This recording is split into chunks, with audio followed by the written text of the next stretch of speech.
नमस्ते, आप देख रहे हैं सिटी टाइम्स। मैं हूं इकरामुल हक। सुल्तानगंज के 11वें चरण का परिणाम आ चुका है। हम इस वक्त खैरिया पंचायत में हैं और खैरिया पंचायत से अनिल मंडल ने चुनाव जीता है 2555 यानी कि 5200 मतों में। जहां पर टोटल वोटिंग हुई थी उसमें से अकेले अनिल मंडल ने 2555 मतदान अपने पक्ष करने में सफल रहे। कहते हैं अनिल मंडल की बाढ़ के समय में हो या फिर कोरोना के समय में हो, हर तबके और हर समुदाय के लोगों के बीच में समाज सेवा की भूमिका की थी। इनके पिताजी वीडियो रहते हुए अपने पिताजी से अनुसरण किया और समाज सेवी की सही परिभाषा क्या होती है उनसे सीखने के बाद अपने पंचायती स्तर पर राजनीति में ये कूदे और लगातार जीत दर्ज करते जा रहे हैं। इस बार चुनाव जीते हैं। पहली बार जीतने के बाद संभवतः हमको लगता है कि मीडिया से मुखातिब हो रहे हैं। जीतने की वजह क्या रही और इतनी बड़ी जीत 950 वोट से आप जीते हैं, क्या मानते हैं जीत को आधार आप मुखिया जी? समाज सेवा और जनता का प्यार। जनता ने हमको भरपूर प्यार दिया और मैंने विगत 15 सालों से जनता का भरपूर जितना कोशिश हो सका उतना साथ दिया। वो इंदिरा आवास रहे, वृद्धा पेंशन रहे, कबीर अंतुष्टि रहे, कन्या विवाह रहे, मैं उनका सारा काम करने का कोशिश किया जिसका फल जनता ने मुझे दिया। कई प्रत्याशी से चुनावी मैदान में मुखिया के लिए, लेकिन इस बार आपकी लहर शुरू से रही थी और अंतिम समय में फैसला भी लिया जनता ने। यहाँ से समाज सेवा की दावेदारी और कहीं ना कहीं जो है उद्घोष सभी करते हैं प्रत्याशी, लेकिन आपके समाज सेवा में क्या वो चीज़ें थी जो दूसरों में नहीं थी? मैं जो 5 साल मेरी माँ मुखिया रही, 5 साल मेरी पत्नी मुखिया रही, 5 साल मेरी पत्नी पंचायत समिति रही, मैं 15 साल में जो अपने पंचायत के लिए किया, वो जो अभी वर्तमान मुखिया थे पालो बाबू, उन्होंने 5 साल में ना मेरे पंचायत में इंदिरा आवास दे सका, ना कबीर अंतुष्टि दे, एक भी आदमी को कबीर अंतुष्टि उन्होंने नहीं दिया ना। जी हाँ, ना उन्होंने पारिवारिक लाभ किन्हीं को दिलवा पाया।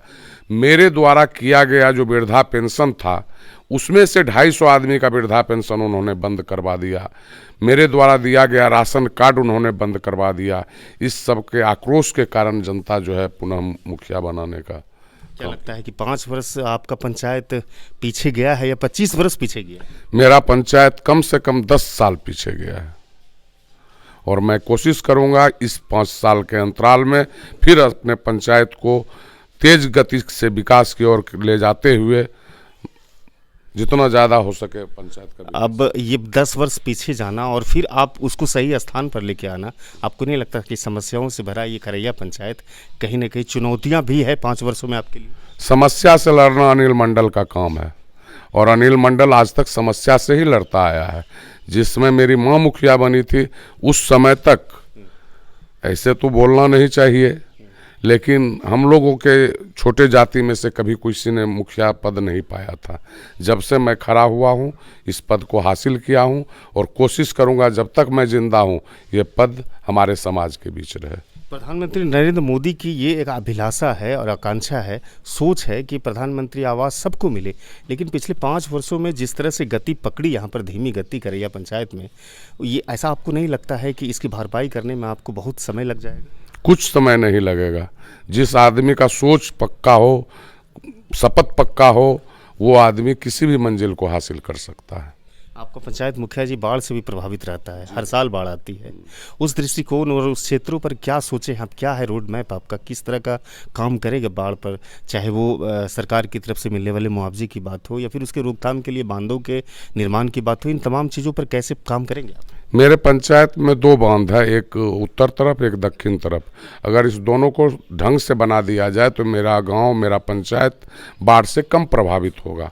और मैं जिस समय मुखिया था उस समय भी बाढ़ आई थी और हम हर व्यक्ति को हर चूल्हा के पीछे 1 बोरा चावल, 1 बोरा गेहूं और 1500 रुपये दिलाने का काम किया था। वर्तमान जो मुखिया थे उनका जो बैसाखी थे, दाहिना और बायां हाथ, वो इस सब काम पे ध्यान नहीं देते थे। उनको तो बस पंचायत में लूट और खसोट मचाने का पड़ा हुआ था, जिसके कारण जनता उन्हें फिर से हराया। तो आपको नहीं लगता है कि इतना रसातल में ढकेलने के बाद लेफ्ट और राइट हैंड, जैसे बैसाखी भी आप कह रहे हैं, वो काफ़ी गहरी स्थिति में पहुंच गया? अब ऐसी स्थिति में खैरिया को आगे लेके जाना काफ़ी चुनौती भी है। चुनौती तो है, लेकिन मैं चाहूँगा कि उस सारे चुनौती को स्वीकार करते हुए अपने पंचायत को विकास की ओर ले जाऊँ। सामाजिक सुरक्षा पेंशन की भी अच्छी स्थिति नहीं है, चाहे जब विकलांगता हो या फिर विधवा पेंशन हो, तमाम ये भी संतोषजनक नहीं रही है खरैया में 5 वर्षों में। इन सब चीज़ों पर कैसे काम करेगी? क्षेत्र की जनता जानना चाहती है अपने नए मुखिया से। देखिए, जिस समय मेरी माँ मुखिया बनी थी उस समय मेरे पंचायत में मात्र 65 पेंशनधारी थे, कुल 65। और जिस समय मेरी पत्नी इस पद को छोड़ी उस समय मेरे पंचायत में 1150 पेंशनधारी थे। वो कुछ भी नहीं है इसको पाना। जो आदमी में लगन रहेगा वो सारे समस्या को दूर करेगा अपने जनता का। तो एक उम्मीद है अनिल मंडल से कि विकसित पंचायत के लिए 5 वर्ष तक काम होता रहे। जी हाँ, मैं उतना विकास इस पंचायत का करूँगा इस 5 साल में कि अगले बार हमें जनता के बीच वोट मांगने के लिए जाना ना पड़े, जनता खुद हमें जिताए। चुनाव कैसा रहा? अच्छा रहा या कष्टदायी रहा? चुनाव तो हमें शुरू से ही एक तरफा लगा, क्योंकि जनता का हमें संपूर्ण प्यार मिल रहा था, सहयोग मिल रहा था। मुझे आशा था कि मैं अपने मंजिल को जरूर प्राप्त करूँगा। बातचीत करने के लिए और बहुमूल्य समय देने के लिए मुखिया जी बहुत बहुत शुक्रिया। धन्यवाद।